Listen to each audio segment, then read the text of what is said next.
नमस्कार, मैं हूं मनोज मनु। आप देख रहे हैं इंडिया न्यूज। मध्य प्रदेश, छत्तीसगढ़, राजस्थान के विधानसभा चुनाव खत्म हो चुके हैं। मध्य प्रदेश की राजनीति का एक चेहरा, देश की राजनीति का एक चेहरा प्रहलाद पटेल, जो कि 5 बार के सांसद हैं, पूर्व केंद्रीय मंत्री भी रहे हैं और वर्तमान में केंद्रीय मंत्री हैं। मध्य प्रदेश की विधानसभा में उन्होंने एक बेहतर उपस्थिति दर्ज की है। मध्य प्रदेश के कई विधानसभा चुनाव में पार्टी ने उनको जिम्मेदारी दी और उन्होंने जहां जहां सभाएं ली, पार्टी ने एक संकेत दिया। प्रहलाद पटेल इस वक्त हमारे साथ मौजूद हैं। प्रहलाद जी, आपका स्वागत है इंडिया न्यूज में। ये जो जीत है मध्य प्रदेश, छत्तीसगढ़, राजस्थान की, इस जीत को आप कैसे देखते हैं?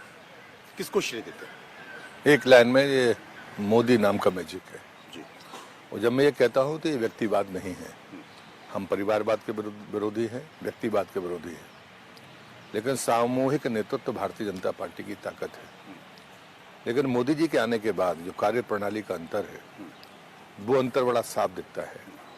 मैं कहता हूँ 4 स्तंभ हैं। पहला है गरीब कल्याण का उनका संकल्प, दूसरा है महिला सशक्तिकरण का संकल्प, तीसरा है कि आने वाली हमारी पीढ़ी की जिंदगी हमसे बेहतर हो, और चौथा है जो भारतीय अर्थव्यवस्था की रीढ़ की हड्डी है, वो है कृषि। उस किसान को सम्मान भी मिले और उसके मेहनत से पैदा हुई अनाज की सही कीमत मिले। कहते तो बहुत लोग हैं, गरीबी हटाने की बात करते हैं, लेकिन ये कहा और मोदी ने करके बताया।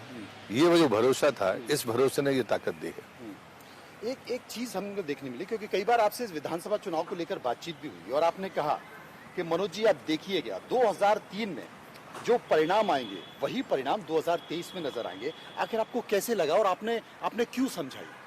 मैं इसी आधार पर कह रहा था कि जब आप जमीन पर खड़े होकर देखते हैं, 2 दशक का फासला बड़ा फासला होता है।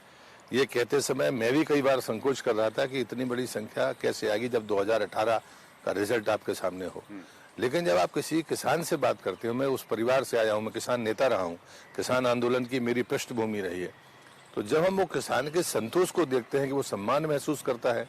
दूसरा, हम हमेशा मांग करते थे कि साहब हमारे समर्थन मूल्य बढ़ाया जाए, बिना कहे समर्थन मूल्य ऐसे बढ़ जाए जैसे महंगाई भत्ता बढ़ता है, तो मुझे लगता है ये किसान के लिए बड़ी चीज है। दूसरा, जो छोटा काश्तकार है, उसके दर्द को किसी ने नहीं समझा। वो लुटता पड़ता था या तो साहूकार के पास या बाद में बैंक के पास में।